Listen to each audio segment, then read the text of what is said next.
আসসালামু আলাইকুম ওয়া রাহমাতুল্লাহ। প্রিয় ভাই ও বোনেরা, আমার হাতের মধ্যে কি বলতে পারেন কেউ? আপনারা জানেন না, দেখেন নাই আমার হাতের মধ্যে কি আছে, এজন্য বলতে পারবেন না। আমার হাতের মধ্যে একটা চাবি আছে। আমার কথা কি আপনাদের বিশ্বাস হলো? আমি বললাম যে আমার এই মুষ্টিবদ্ধ হাতের মধ্যে একটা চাবি আছে। যারা আমার এই কথা শুনে বিশ্বাস করলেন ভালো, যারা বিশ্বাস করলেন না তারাও ভালো।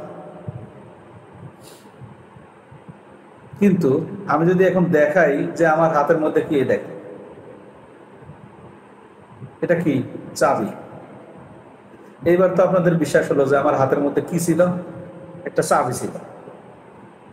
চাবিটা কেমন? এটার যে খাস কাটা দাঁত আছে, দেখতে লম্বা একটা ধাতব জিনিস, এটা দিয়ে তালা খুলতে হয়। এটা হলো চাবির জ্ঞান। চাবি কি জিনিস এটা আমরা বুঝি যখন আমরা এটা দেখলাম, তখন আমরা বুঝতে পারলাম যে এটা চাবি। এইবার যারা বিশ্বাস করলেন যে আমার হাতে আসলেই চাবি ছিল, তারা আসলে বিশ্বাস কি জিনিস বুঝতে পারেন নাই। এই যে পরবর্তীতে দেখে বিশ্বাস করলেন, এই দেখে বিশ্বাস করার নাম আসলে প্রকৃতপক্ষে বিশ্বাস না।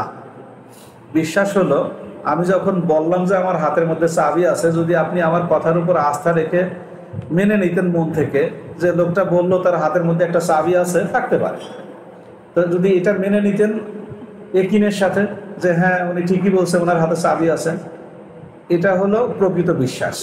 আর যখন নিজে চোখে দেখলেন তারপরে মানলেন, সেটাকে বিশ্বাস বলা যায় না, বরং বিশ্বাসের সাথে এটার কোনো মিল নাই। এটা একটা প্রমাণ। আল্লাহ রব্বুল আলামিন সমগ্র বিশ্বের প্রতিপালক, স্রষ্টা, তাকে দেখা যায় না। এবং সৃষ্টি জগৎ সমূহের মধ্যে কোটি কোটি কোটি সৃষ্টি, জীব, প্রাণী, পদার্থ, এর মধ্যে 95% বেশি সৃষ্টি আমরা দেখতে পাই না, মাত্র 5%-এরও কম আমরা দেখতে পাই। এই যে আমরা দেখি বা না দেখি, এই সৃষ্টি জীবগুলা, এগুলা মাখলুকের কোনো কিছু করার ক্ষমতা নাই আল্লাহর হুকুম ছাড়া। আর আল্লাহ রাব্বুল আলামিন মাখলুক ছাড়াই সবকিছু করতে পারেন।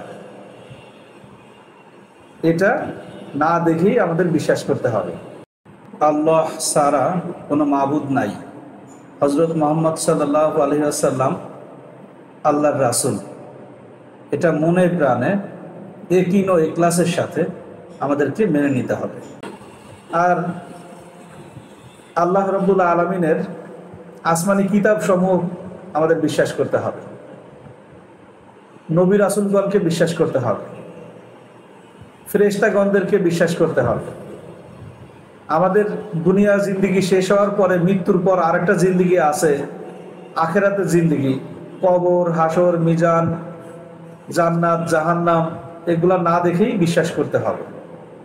এবং আমাদের ভালো এবং মন্দ যা কিছুই ঘটুক, এটা আমাদের তকদিরের বিষয়। তকদির বা ভাগ্য বলতে একটা জিনিস আছে, এটা বিশ্বাস করতে হবে। এই অদৃশ্য বিষয়গুলা যদি আমরা দৃঢ়ভাবে বিশ্বাস করি এবং মুখে স্বীকার করি যে হ্যাঁ এগুলা আমরা বিশ্বাস করেছি, এবং আমাদের কাজের দ্বারা যদি এটা প্রতিফলিত হয় যে আমরা এই জিনিসগুলাকে বিশ্বাস করি এবং করেছি, তাহলে আমি ঈমানদার, আমার ঈমান আছে।